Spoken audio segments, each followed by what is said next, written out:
Well, the Donald Trump experiment in 2016 was, can a businessman fix the problems that our country is having?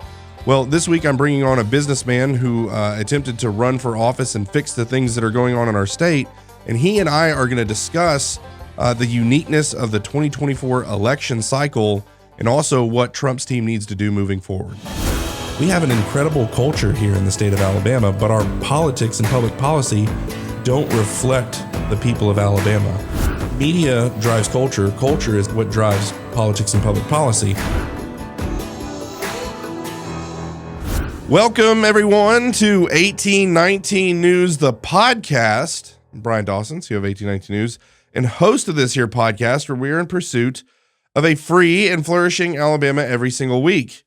If you've been watching, you may know that we pre-record sometimes, and I have no idea when this episode is going to publish, but I and the guest in studio today are sleep deprived because we just got done watching Donald Trump trounce Kamala, and we're really excited. And we're going to be talking about that. My guest is Gerrick Wilkins. He is an Alabama businessman and entrepreneur. He's an author and he's a political activist. He ran against Gary Palmer in the 6th Congressional District and is just an all-around a business person who understands politics, which is exactly what we're seeing in President Trump. And so wanted to bring him on to talk a little bit about himself, some of the lessons he's learned through his bout with running for office, but really just hear a businessman's perspective on everything that's happened in the election cycle, where we need to go as a country, what his recommendations are.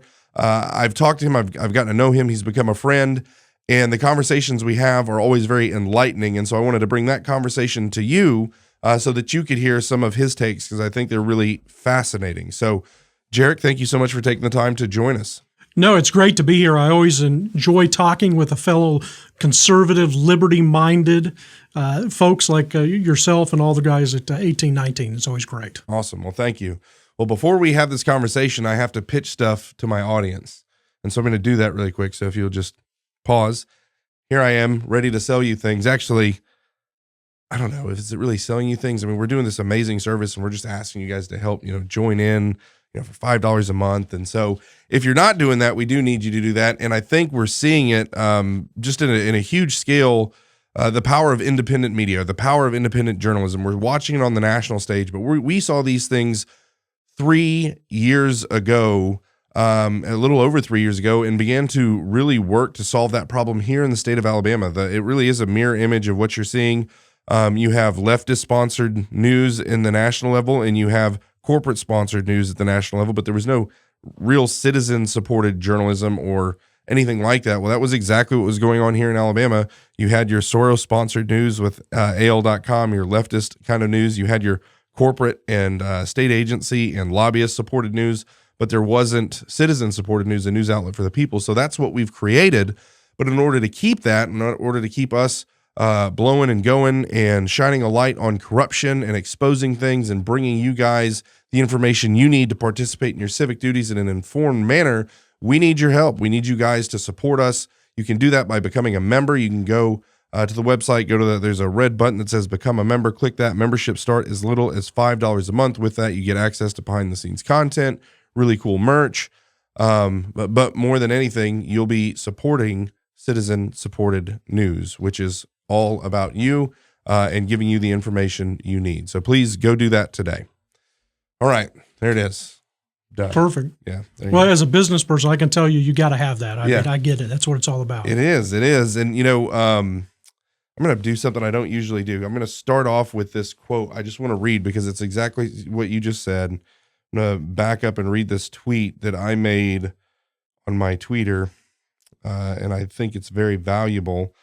I couldn't have paid J.D. Vance money to get him to say this, and he said it while he was on Joe Rogan, which is phenomenal. And we'll get into Trump and J.D. Vance going on Joe Rogan and, who are these politicians that don't just have 4-minute talking points but can actually sit and have a conversation. Anyway, in that conversation that J.D. Vance had on Joe Rogan's show, J.D. Vance on Joe Rogan, when talking about the media, he said, I told Elon that the most useful piece of philanthropy, if you're right of center American, is to set up a nonprofit where you pay a really good reporter for 5 years, you give them job security, and you tell them to go off and investigate what's going on and bring it back and report the truth. I said, well, man, that sounds like a great idea. Oh, that's right. I had that idea 3 years ago and we did it. And we don't just have one reporter. We have a stable of reporters, and we've built an organization that has a trusted brand. So that gives them built-in distribution to get their stories out there. But I digress. So anyway. No, you're good. And what I find interesting is he did that without a teleprompter too. Yeah, he did it without a teleprompter, which is apparently a gift. So pretty amazing. But there's just been a lot of really cool and unique things in this election cycle. I think the mold has been completely broken. Trump began to break the mold in 2016. He absolutely shattered the mold. I'm not thankful that the 2020 election was stolen. I think that was absolutely horrible, and the effect that had, and just the things that have happened since then. However, I can see kind of God weaving his thread of his providence and his sovereignty to show us. Because if that wouldn't have been stolen, if we didn't lose 2020, we wouldn't have got to see what 4 years of these people did. So much was learned, and it was almost like they had a chance to catch their breath to come back and put together this killer team that they're putting, that's going to be in these cabinet positions and stuff like that. So it's all very interesting, and that's what I want to talk to you about, Gerrick. But before we do, just tell us a little bit about yourself. You wrote a book. You have that here, Unshackling Democracy. How did you... First, just kind of where were you born? Where did you grow up? And where did you decide that you wanted to be an entrepreneur, and then politics? Those are kind of the things I want to hear. Yeah, absolutely. So I actually grew up out west in New Mexico, was born in Colorado. I went to undergraduate. That's right. You and I share. Yes, that's right. You and I share that in common. Went to undergraduate at Pensacola Christian College, which is where I met my wife. We just celebrated 25 years, so thankful for that. She puts up with a lot with me because I come up with a lot of crazy ideas like running for office or writing a book or starting a company, and she always hears that stuff. We have one daughter who is a junior at UAH up in Huntsville, and we've been in Alabama for 20 years. I've just fallen in love with it. It's definitely home for us. And I have been in the business world. So I worked in car dealerships for 20 years. The last 5 years, I've done mergers and acquisitions for auto dealers. So I'm a very specialized investment banker for all practical purposes. But I tell people I just sell cars.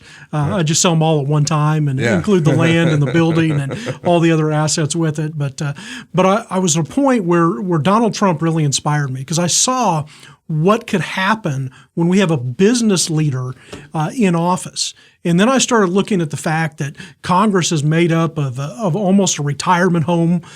People have been in there for decades. And I'm like, that's not what the founding fathers intended. Yeah. So I ended up writing my book that went through and looked at the history of what term limits is like and looked at what our founding fathers really intended with citizen legislators.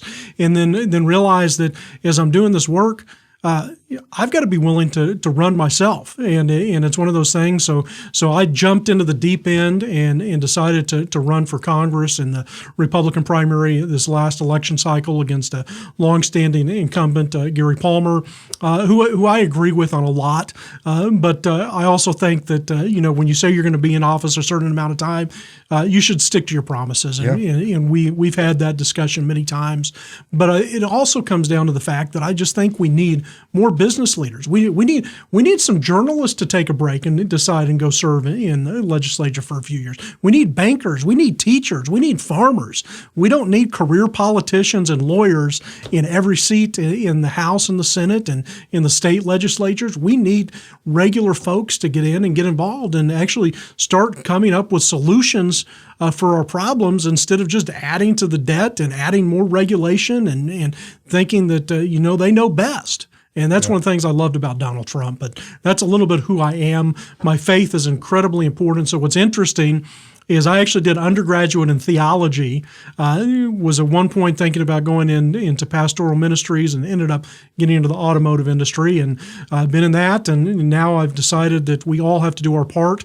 Which is why I do my part in political activism where I can, working behind the scenes to help other candidates, and we'll see what God has in store. Who knows? Maybe another book or another run many years down the road. Yeah. Yeah, I keep meaning to write my book, and I keep not doing it. It's not an easy thing to do. So I commend you for having written a book and then even looking at doing another one afterwards. Like I know after I write mine, I'll be like, never doing that again. And so you're already talking about another book. So I think that's interesting. Well, that's actually good to hear. I paid attention to you when you were on the campaign trail. I know you came on Alabama Unfiltered several times. I've heard a little bit about. I knew that term limits was really big, and then with Gary Palmer not honoring his term limit commitment. Motivated you to do that, but it's good to kind of hear. This is a more hearing about like the business that you're in. I knew it was car dealerships. I knew sold car dealerships. But hearing all that kind of refreshes my memory. But the reason I wanted you to come on, not just to hawk the book, but you guys should buy the book. There it is. Zoom in. Yes. We're here hawking all kinds of stuff, guys. Yeah, anything that's not bolted what's on. Make America great is, right. is money, right? That's right. It's not bolted down, it's going, okay? Now, as I've gotten to know you, I am out and about all over the place, and you are too, and we always cross paths, and it always seems that there's like 20 or 30 minutes to the next event or whatever, and you and I get to sit down and talk. And I've heard your takes on things, and I think you have, specifically coming from a Christian worldview, but also as a businessman and someone who understands politics at a deep level, your insight I think is very valuable. And so want to just go through. We focus a ton on state politics with 1819 News, but it is November, and so want to talk about the uniqueness of this election cycle, how Trump has broken the mold, and. There's so many things from the 2020 election cycle, from the primaries, and you looked at how the primaries, that whole thing was just like, what is this? Yeah. Did you go to the debate? I did. I had the privilege of we were hanging out. in Tuscaloosa. We were hanging out. That was one of the places where we sat and talked for like 30 minutes.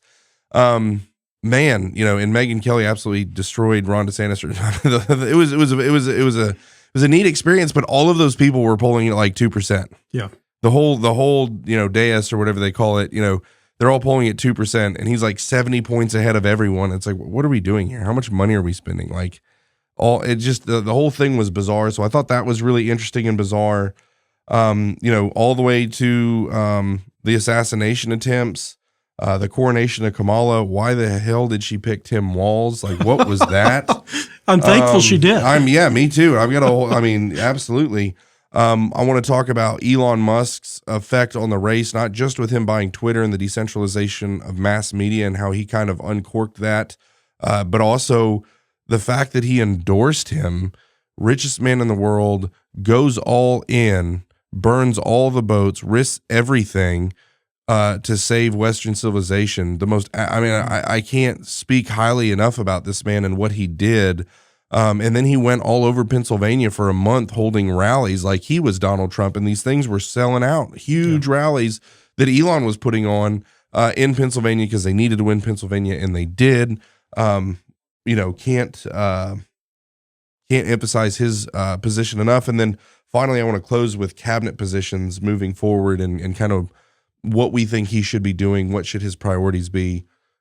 I'm sure he's probably got all that figured out now. He didn't in 2016. I don't think he was expected to win. Now, I think he's been sitting there for 4 years figuring out exactly what he's going to do and who he's going to put in what position. So I think it'll be different. But let's talk about now just the uniqueness of this election cycle. What are your thoughts on that? No, it was very unique, and for me, I had the privilege of actually getting to know some of these candidates. I had the opportunity to meet Governor DeSantis when he came to Alabama last year. I sat at a round table with him, and I was like, okay, he's doing a good job in Florida, but I was thinking, why are you running? We've got Donald Trump. Yeah. And I'm thinking, focus on Florida. Let's look at 2028 or 2032 or something down the road. Let's see where we're at this point. And then one of my favorite people I got to meet on the campaign trail was Vivek Ramaswamy, and I met him when he was at an event here in Birmingham before the debate. Yes. And I appreciated the fact that he jumped on the Trump bandwagon very, very, very early in the process. But I also liked it because he's a businessman. Yeah. He's another person that's an entrepreneur, and he wants to totally change up things. And I look at what I think that he can do, and we'll get to that when we talk about some cabinet roles. Yeah. But the election cycle was just interesting. But you can see, though, when you looked at the results that we saw, that the American people are just fed up with the status quo. Yeah. I mean, we don't want to have career politicians that, as I would say when I was running on the campaign trail, that drove us into the ditch. I mean, at the end of the day, you look at the problems we're talking about, they're the same problems we were talking about a decade ago. They're just getting worse. Yeah. And it's happened because of the same old. Whether it's Republicans or Democrats, we have a uniparty that has pushed us down this path. And I have no doubt that President Trump is going to clean house and is going to really work on pushing us to where we need to get our country back to where it is. I mean, it's the greatest country in the world, and the left has been trying to destroy that. Yeah. And it's just interesting to see. On that note, one thing that makes me a little nervous is that I was expecting more resistance, and like everyone on Twitter, like all the liberals, like from Mark Cuban and everyone else, they're like, "Congratulations, Donald Trump! You won fair and square." And it's like, what are they planning? What are they doing?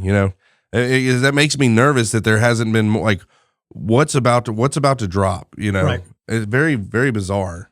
It is, and obviously I've always got a little bit of conspiracy theorist in me, and you wonder, okay, what are they planning? Because we've seen all that they've done. I mean, my goodness, in 2020 they went through and impeached President Trump.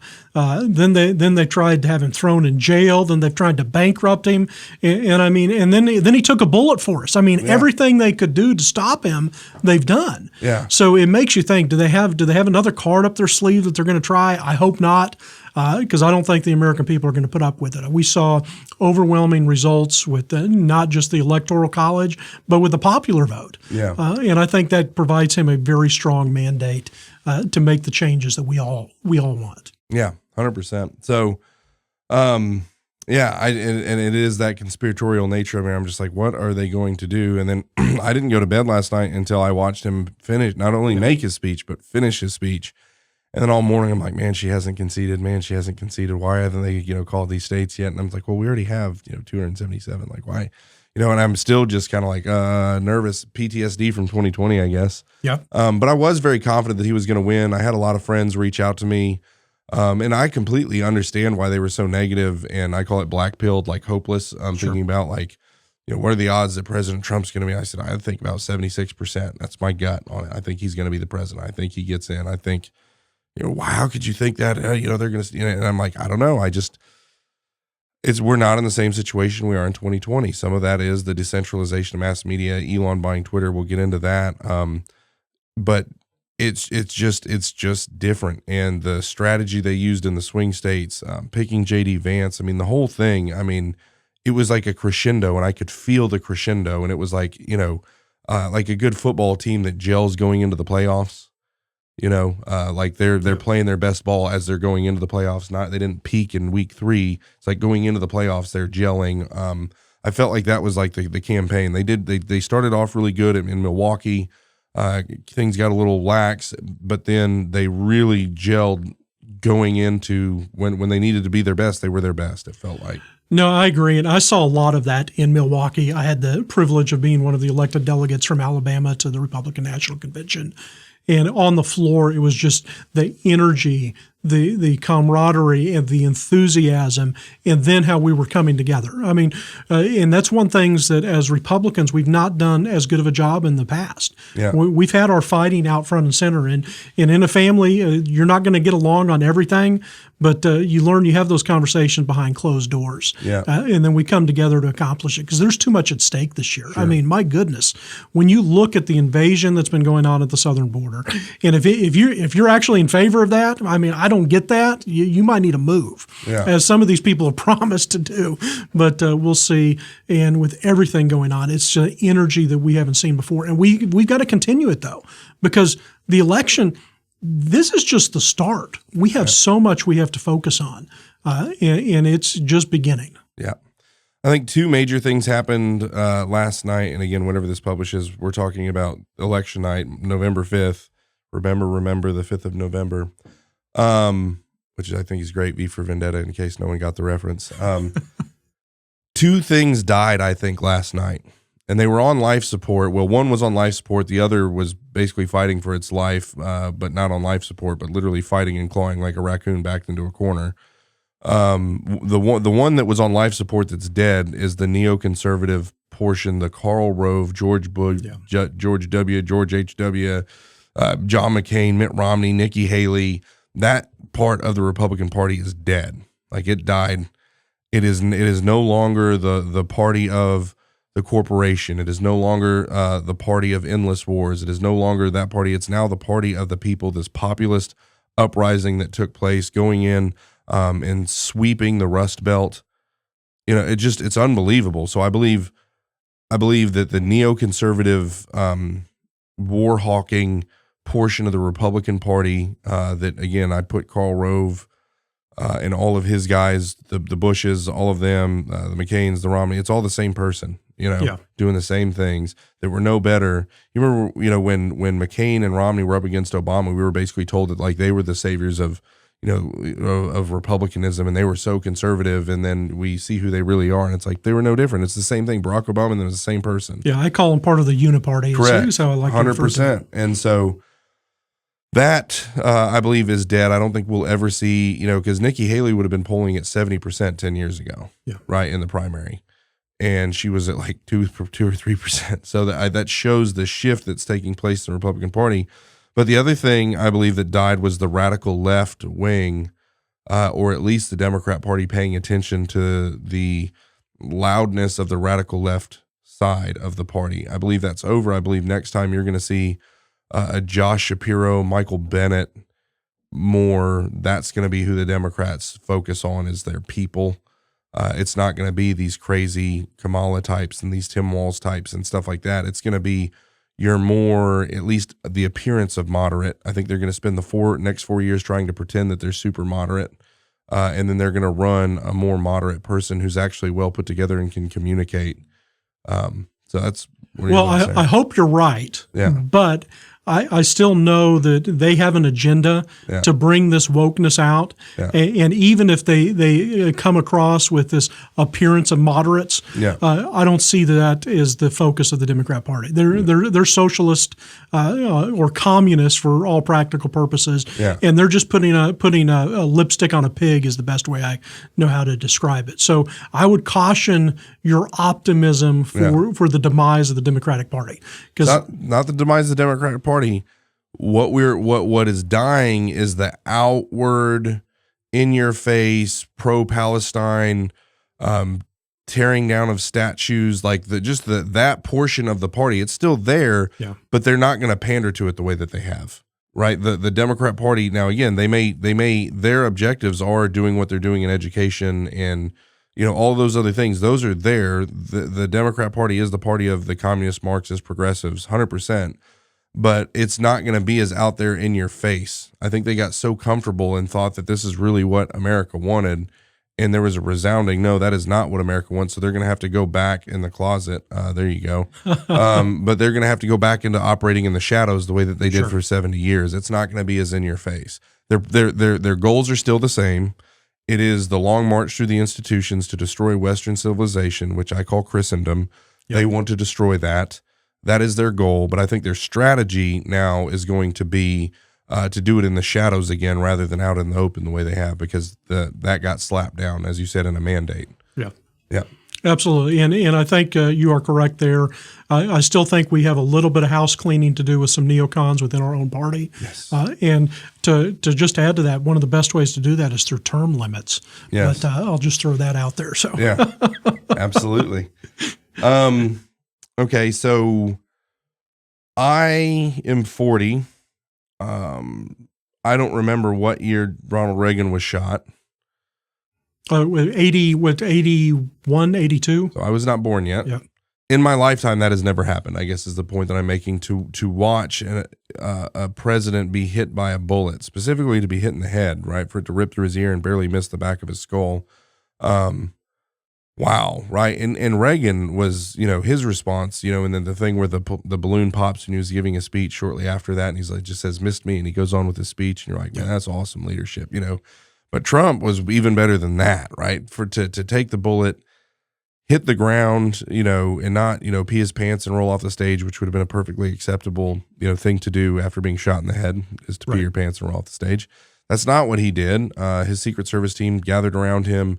He got up and they were trying to drag him off the stage to safety. And instead of, pursuing his own safety, he turned to the crowd with blood running down his face and pumped his fist and said, "Fight, fight, fight." The night that happened, I told my wife and my family we were finishing dinner. We went to the TV immediately, and I said, "He has just won this election, hands down." And because of his response there, because that's what America wants, is a strong leader. Yep. And I think that it had a huge impact on how the Republican National Convention went, because it was the next day we were flying into Milwaukee, and I was more proud than I'd ever been. We were on a Delta flight getting ready to land in Milwaukee, and the pilot came on and said, "We've got to circle for a little bit because there's a VIP landing." Well, that VIP was President Trump. Yeah. And the fact that the next day he's flying to Milwaukee for the Republican National Convention, it said everything we should want to know. Yeah. There is no doubt that he has given up his wealth. He's given up all of his luxury life to save America. And that's what we saw that provided him this mandate. Yeah. The American people didn't buy into the lies the left tried to keep throwing at him. They didn't buy into any of that. And that's why I'm so encouraged to see what's going to happen this coming year. And I look forward to seeing Elon come in with government efficiency and helping dismantle the bureaucracy, kind of like what he did with Twitter X. And it's just going to be great to see. I'm excited. Yeah, absolutely. And on that note, kind of what you're saying, where he won the election that moment, right? And then that picture, the Democrat Party is constantly trying to do photo ops, and they try and create moments that they can capture that are completely manufactured. God gave us so many non-manufactured, but also so will go down in history moments through this cycle. I think the chief of which was that picture of him with the flag waving in the background and the blood running down his face with his, and you can see his lips saying "fight" and his fist pumping. It's the most epic picture ever. Well, and I think you touched on a key component there is God. Yeah. Because I have no doubt in my mind that it was God that saved his life that day, because it was so close. There's no other alternative. And that's why I knew at that point that he'd won this election, because God saved his life. He didn't save his life so he could lose. And so, he's got a plan. Get this. So that was going to be my very next point. It was very interesting how the point was made to me. I was on the phone with a mutual friend of ours who's a very politically astute fella. He might just happen to be in statewide office, and he'll be watching this. But a wonderful guy, and we're talking, and it was once they'd coordinated Kamala, and all the momentum had kind of shifted, and so I'm talking to him, and he's kind of giving kind of the total like political consultant analyst type, rundown of this percentage and da-da-da-da-da-da and all this, why he thought that it looked really bad. And my 9-year-old daughter is sitting there listening to us talk on speakerphone.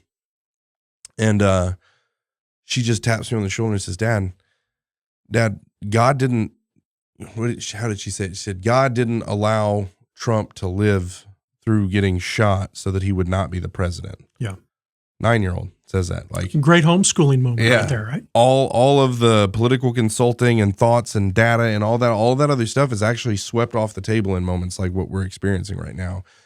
God did not let him live, right? That bullet should have killed him by all rights, but it didn't. He barely turned his head, was the only thing that saved his life. He knew. We were at the convention together, and he said, I am only here by the grace of Almighty God. Amen. He knows that his life was spared. And my daughter to be able to pick up on that and say, there's no way God allowed him to live for him to lose. Like, that just isn't what's going to happen. There's no doubt. And I think it's fortunate for our country that God has given us this chance. Because you look at everything that we've done as a country, I mean, we don't deserve it, but he's given us this chance. Yeah. And I'm hoping and I'm praying that we will support him in Congress and with all the cabinet positions he needs so that we can get this country back to where it needs to be. If you're running a ministry or you own a business, my guess is that you've been thinking about starting a podcast for a while now, but for various reasons, it hasn't happened yet. Send me an email. I need to personally connect you with Yonder Child Media. They built this studio in 2 days and tackle all of the production. I just come in, start talking, and leave. It's that easy. They do everything else. Whether you want to record at your business or a home office like they just built for me, you come in, start talking, and Yonder Child will do everything else. Send me an email. That's going to be BRYAN, Bryan.Dawson, DAWSON at 1819news.com, and I'd be happy to personally connect you. Coronation of Kamala and the pick of Tim Walz. What are your thoughts there? Well, I still find it interesting that the Party of Democracy had a candidate that didn't have a single vote cast for her, which is just the irony of ironies. And then when you think about Tim Walz, I mean, I can't imagine a more liberal wackadoo as Tim Walz. Yeah. And I mean, when he's talking on the debate with him and J.D. Vance was probably one of my most favorite moments on the campaign trail, because this Vice President-elect Vance came across with a Reagan-esque quality to him, that he was strong and powerful yet graceful. I mean, I don't know that I would have been that nice to exactly. Yeah. So you're I'm trying to be respectful, but exactly. You're good. Just let it rip. Let it all out. But yeah, so I think that selection ended up working in our favor, without a doubt, because if they had picked someone that was more moderate, it could have changed the dynamics. But he was not the candidate that we needed to be. And you also going back and look, and I still think that Biden was kind of hoodwinked into stepping down from that role, and how that all looked. And I was laughing. My wife and I were laughing yesterday when we saw a picture of Jill going to vote, and she is in a red pantsuit. And I found that a little ironic that she was wearing Republican red to go vote. Yeah. It's like they almost knew something. So. There was a lot of Joe is for Trump vibes going on throughout the thing. From the time he put on that Trump hat, I started becoming suspicious. Like he's not there, but he's there enough to know what he just did. Right. He's not there enough to run the country, but he's there enough to know what he just did by putting that Trump hat on and to come out and call people garbage. It's like he was just giving us gifts, you know, just amazing. I was driving down to Orange Beach to go red snapper fishing with a friend of mine who will also probably be watching this podcast. And on the ride down, it's like a 3.5 hour drive. My son was with me. And I'm talking to Lee Habib, my old boss, who created Laura Ingram's radio show, brilliant media mogul. He works with all of the conservative billionaires when it comes to what's going on in the national politics. He's very, very well connected. Like he's in there, like on when you're talking about people who are making decisions and consulting and talking about the tens and hundreds of millions of dollars that are flowing in elections and stuff. And he's been on the phone and hearing from the big billionaires that are spending all this money, and it was after Milwaukee. We were surging after Milwaukee, and then they do the Kamala coronation, and there was just like this vacuum, like this manufactured media, turned her into the savior of democracy, and it was just the craziest thing, the power of media to be able to do that, and everyone was really nervous and scared, like, oh my gosh, this machine is so powerful that they can take the least popular vice presidential candidate in the history of our nation and turn her into the savior of democracy and the source of all joy, as Tucker Carlson calls her. And do that. And everyone was really down. And it was like, oh my gosh, like what happened to all that momentum coming out of Milwaukee?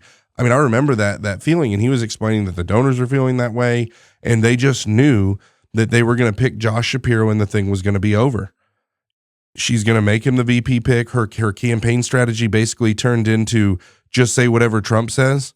I got 2 guns. Someone come in my house, I'm going to shoot him.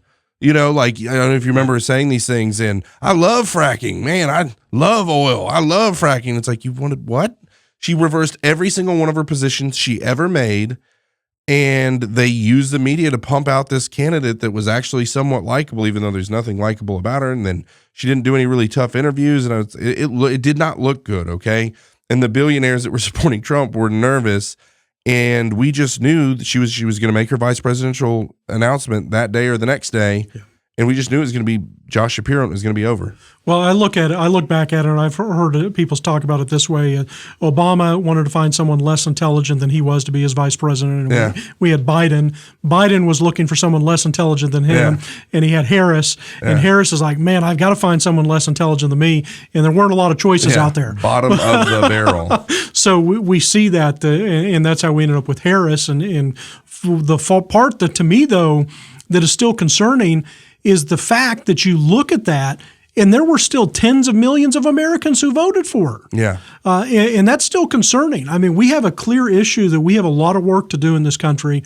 I was very happy to see President Trump making huge inroads with Hispanics and with black men and with so many other areas that I felt as a party that we have not been doing a good job in reaching out to. Yeah. We don't need to look at the African-American community as going to be Democrats. We need to look at them as bringing them into the fold with conservatives. Yeah. And I think that's a great approach. I was happy to see the momentum that we had, better than we've seen in decades. Yeah.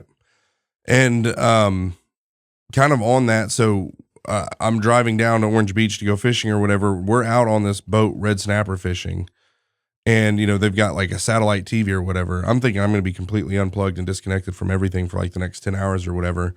And that you can watch TV on this thing, and then all of a sudden we're sitting in there like going out to our fishing spot, and they announce Tim Walz is the vice presidential candidate. I'm like, what just happened? That's the biggest unforced error I've ever seen in my life.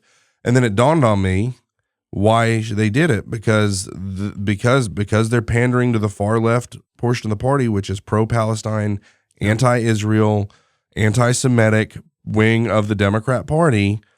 If you go pick Shapiro, okay, the Jewish guy in Pennsylvania, you're going to upset your far left, psychotic wing of the party.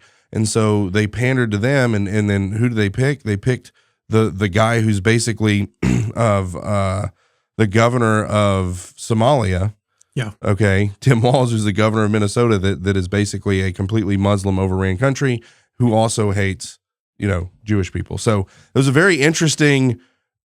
It was an unforced error, but it was, she said it was because she was sleep deprived that she made that decision, basically admitting that she made a mistake. But it's obvious that they couldn't pick, in their minds, that however they polled it or whatever, if they picked a Jewish person, they would lose the radical left wing on that. And so even though I think she's married to a Jewish guy, which is crazy, but the whole thing was just crazy to watch. What are your thoughts on that? Well, there's no question. I think there's more in play there. I think that they were thinking that the abortion issue was going to be a bigger component with that. Yeah. And when you look at how extreme those policies are in Minnesota, they thought that would help them, I think. But then at the opposite end, I mean, they were trying to pander to both sides with the Palestinian issues and with Jewish people. Yeah. I mean, and you look at the fact that they were running opposite ads depending on which state, whether it's Pennsylvania or Michigan. Yeah. Let this be a lesson, and you cannot be all things to all people. That's right. And I think Trump was the exact opposite of that. He said, this is who we are.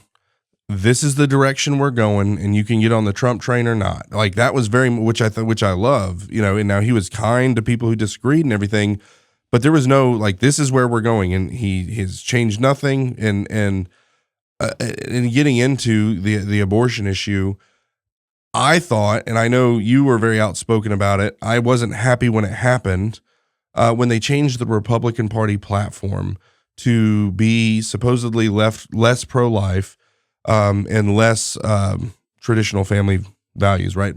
More embracing the homosexual perversion or whatever. And I was very upset when it initially happened. And then I thought about it. I'm like, well, hold on one second.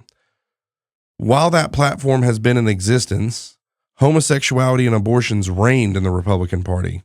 It was going on like crazy. That platform stopped nothing. Right. Trump overturned Roe versus Wade. And to the best of ability made families a viable thing when he was a president. And so it's like, okay, the platform was almost a nod so that he can make the Republican Party a little bit bigger tent, because he felt like he was going to have votes that he needed to make up in case they tried to steal it. That was my assessment. I don't know if his position on abortion hasn't changed. He's a rape and incest, exceptions guy. It's what he's always been. But he overturned Roe versus Wade. So I look at it this way, and for those of you that know me, know that that is one issue. When it comes to pro-life, I am unequivocally in favor of protecting all life. I think it's a fundamental right. That's where it starts. So I wrote an op-ed going into the Republican National Convention. In fact, ended up working with a group of other delegates from multiple states to make sure that we kept the pro-life message front and center. But at the same time, I understood that the reason he was making that change, and I had conversations with other fellow pro-life delegates, and I said, look, I'm not happy that we've removed this, but at the end of the day, President Trump is still the most pro-life president we've ever had. Ever. He is the only sitting president that actually participated in the Walk for Life, the only sitting president that's done that. We had Roe versus Wade overturned. I mean, I would personally love to see a constitutional amendment that protects all life. But I'm not naive enough to know that in the political sphere we're in today, that would be almost impossible. That'd be more difficult than getting term limits passed. Yes. But I understand where he's at, and I have no question that his actions speak louder than words. And Republicans have been notorious for having these long, lengthy platforms, and then we don't do anything. Yeah. I would much rather have a president who's actually going to fight for what's right and go from there. So yes, I understand where it was coming from. I was not happy at the RNC when it happened, but considering that he had just got shot, considering we need to unify as a party, we moved past that pretty quick, and I have no doubt that pro-life will still be a major component moving forward for us, even though it's not necessarily front and center in a platform. Yep, good stuff. All right, so last two things, Elon Musk's effect on the race and the overall decentralization of mass media and how that played into this victory. So I am a huge Elon Musk fanboy. I have been even before X because he's a car guy like myself, and he's an entrepreneur who's willing to take risks. And we saw the risks he took in the election, but I think for us to understand Elon, we have to understand where he came from. A lot of people don't realize he was the founder of PayPal.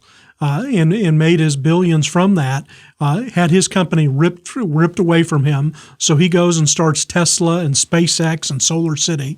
Those companies were on the verge of bankruptcy in 2008, and he put everything on the line to save those.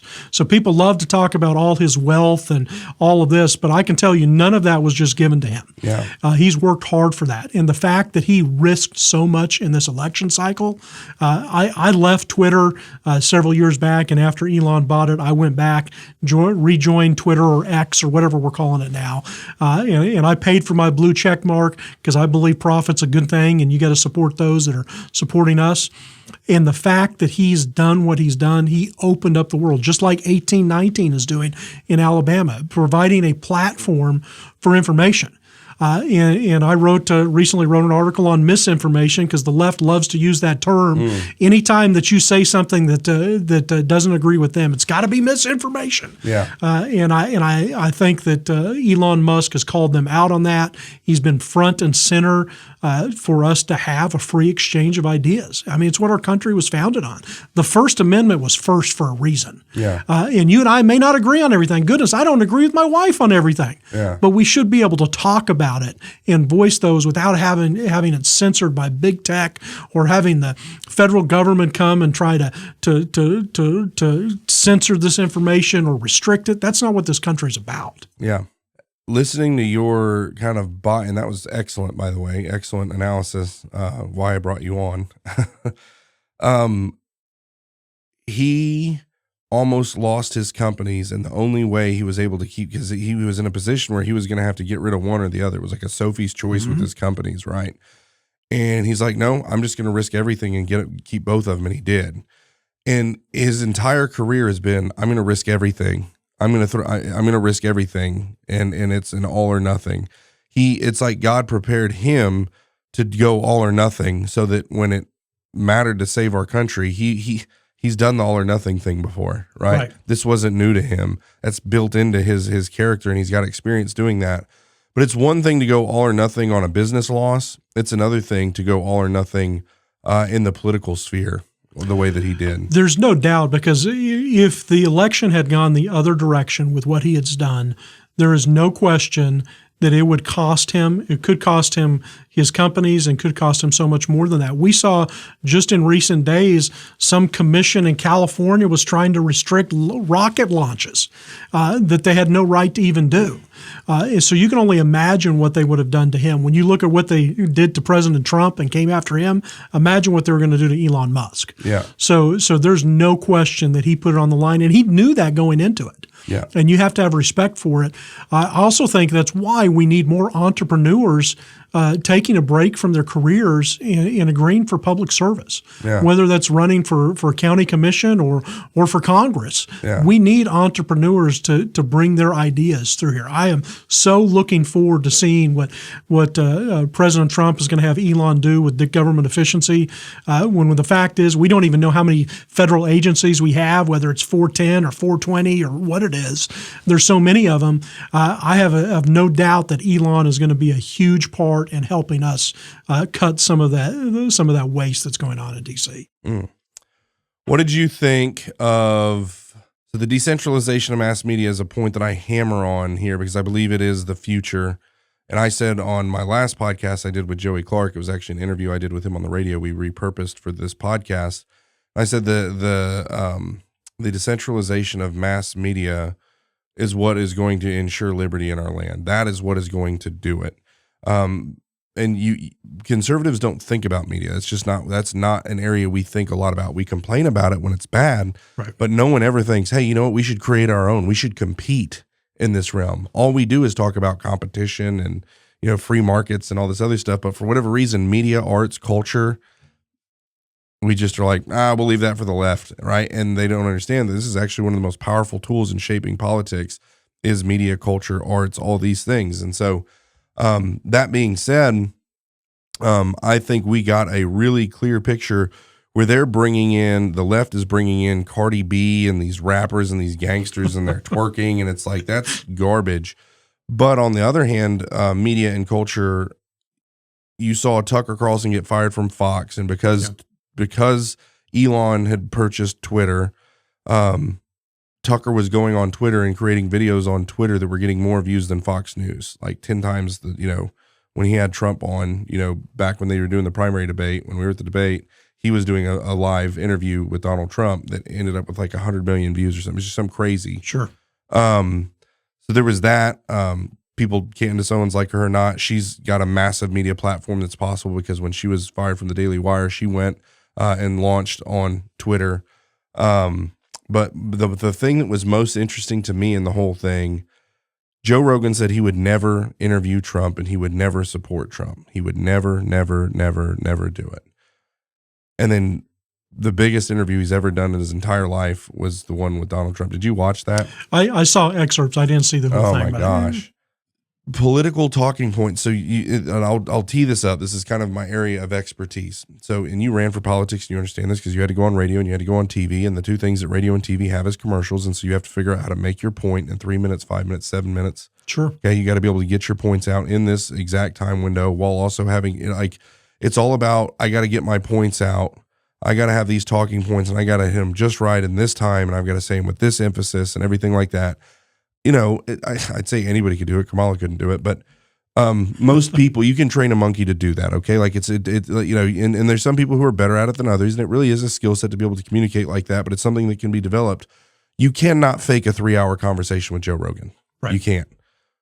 So a person is either genuinely who they are or they're a complete and total fraud. And a 3-hour interview with Joe Rogan is going to prove whether someone is genuine or a fraud. There's no question. And I think you've touched on a key aspect that's so critical to maintaining our republic and the integrity of it. And that is having dialogue and having journalistic integrity. And the only way you have that is through independent thought. Yeah. And you look at the changes in technology, the fact that you can launch a podcast and broadcast it globally in an easy format, that anyone can come and push through the information and have a format like X to push it out is important. But you're right. You can fake something with it, especially if you have a teleprompter with you, for a minute or 2 minutes. candidates, but when you're just having a conversation, who you are really comes out, and you'll end up with word salads like Harris for 30 seconds you can't even get past, or you have a real conversation with President Trump. And one of the things I love about President Trump, no matter what you think, you get what you get. Believe me, I'm one of those guys that think, oh, why did he say it that way sometimes? Because I understand diplomacy to an extent, but the thing is, he gets it done, and I'm going to take action any day of the week. And the fact that you look at the one question that sums up the 2024 election is, are you better off than you were 4 years ago? The same mantra that was used by President Reagan applied today, and that's what it comes down to. So, no, it was good. And before we go into cabinet positions, I want to end, and then also we're going to be doing an overtime segment where we talk about Congressional District 2 in the state of Alabama, how it was redrawn and all of the things, and how we ended up losing that. But J.D. Vance. So I was impressed unequivocally with Vice President-elect Vance.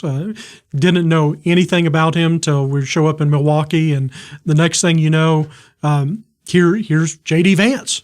And the more I've heard J.D., the more I've read from him. Of course, after that, you got to watch the movie, you got to read the book, and then you're like, wow, this is what our country needs, and this is what it's all about. It's not one. He didn't come from the left wing and groomed to go in and implement the socialist agenda. He grew up through capitalism. I mean, you look at it. He's a family man.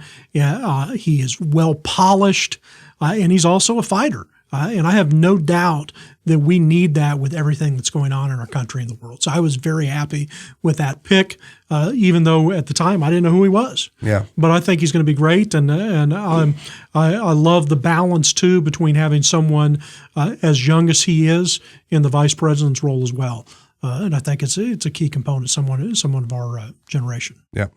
He is unbelievably sharp and witty, and he has the. I do not like the politics of Barack Obama, but you cannot say that there's not been a better communicator since Reagan, and he might even have been able to, been as good as Reagan, if not better. And then here comes J.D. Vance, right? He has the politics of Donald Trump with the oratory skills and communication skills of Barack Obama or Ronald Reagan.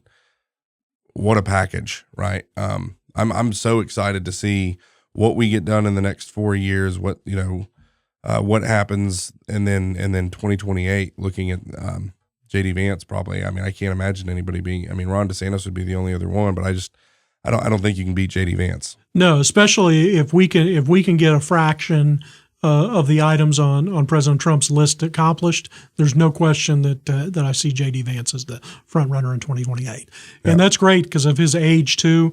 Who he picks as a VP at that point. I mean, I've got my own personal favorites. Like I said, I'm a Vivek fan, but I think that we're building a bench to accomplish great things for our country.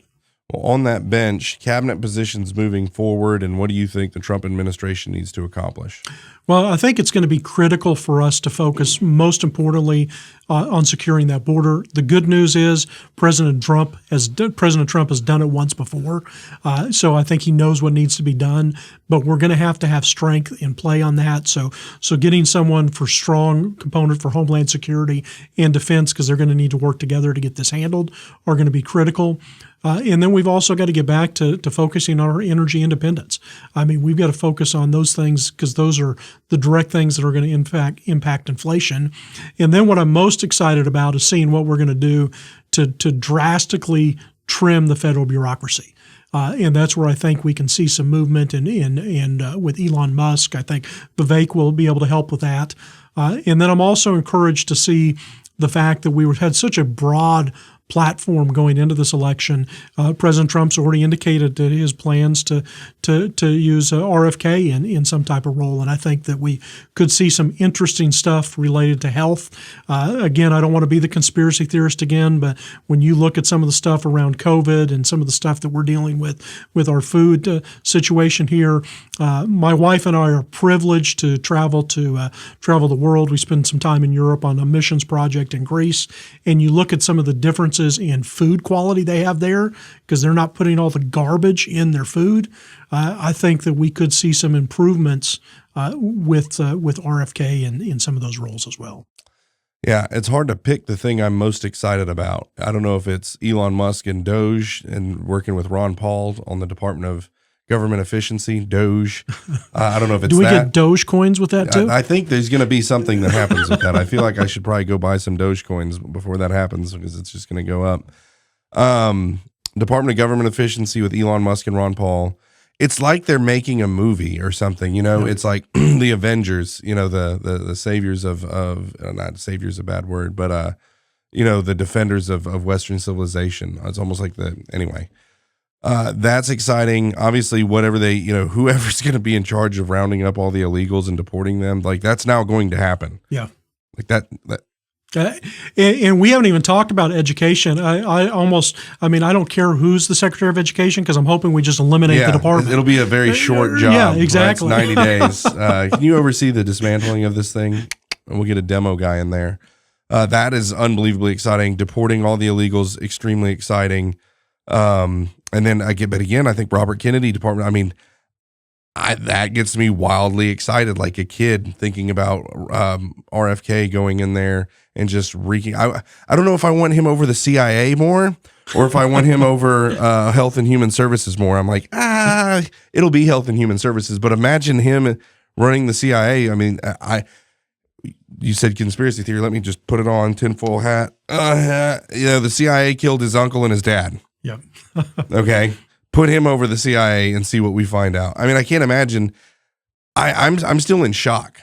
Again, we're less than 24 hours since we found out. We're probably like 12 hours, about 14 hours actually from when I think it was pretty clear that he was going to win. And I don't know. I'm excited. I'm giddy, and I really can't wrap my mind around what this actually means and what it's going to do for the country. The stock market is reflecting its understanding of what just happened. It's huge, as Trump would say. Huge. So the one thing I do think, though, as we talk about cabinets that we also need to be cautious of is making sure we don't end up with another Doug Jones mistake if we end up drafting someone from the Senate or the House.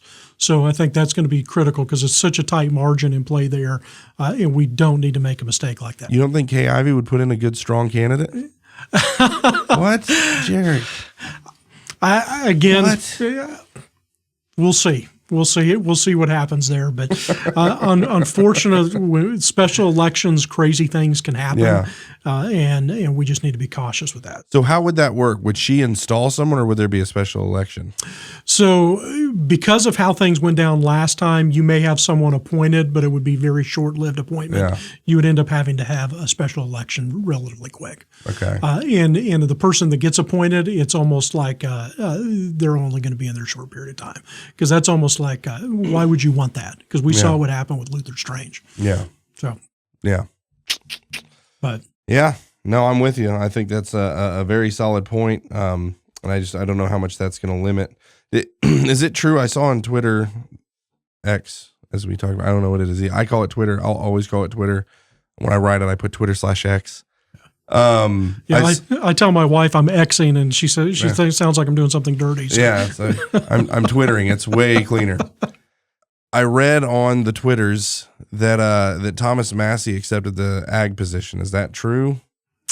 If it is, then you know more than I do on that one. So Joel Salatin, who's like a big carnivore health expert, great, that he was going to be working with Thomas Massey, who accepted the position of what is it called? Secretary of Ag. Okay. So I don't know because I've heard that position was going to go to a couple other people. Didn't know Thomas Massey was on that list. So that I'm not saying that happened, but I read that and it seemed like it was from a legitimate source. But check that. Don't listen to me on that. But that would be an interesting guy to have on there because he homesteads and does, he knows what the problems are. He's definitely very liberty-minded like us, so there's no question about that. I think that it'll be interesting to see. I do believe that President Trump is going to be in a much better position for this transition than he was in 2016. Yeah, they'll hit the ground running. So we'll be in good shape from that standpoint. And there's a lot of good people that we can tap, and it's just encouraging. But the key is going to be people that are focused on really cutting the government because that's going to be a big part of it. Okay. Well, good stuff. Gerrick, where can people find you? Tell us a little bit more about where to get your book. Yeah, so you can check our website, unshackling.democracy.com. I'd encourage you guys, follow me on Twitter. I do a lot of political stuff there at GD Wilkins. So it's my handle on Twitter. And then, feel free to check out the website, Unshackling Democracy. The book's also on Amazon. I will tell you guys, I titled Unshackling Democracy because I was trying to get a broad platform. I do know we are a republic, and I talk about that in depth in the book. So don't think I'm moving in the direction. Yeah, I know. I was just about to hit you. I'm glad you cleared that up. Democracy. You know who does that all the time is Tucker. He always talks about democracy. I'm like, Tucker, we're a republic. But I get it. It's well, we vote to support the democracy, but it's constitutional republic. I get it. If we can keep it. Looks like we might have just got it. At least for 4 more years. That's right. Gerrick Wilkins, thank you so much for your time. Thanks. Appreciate it.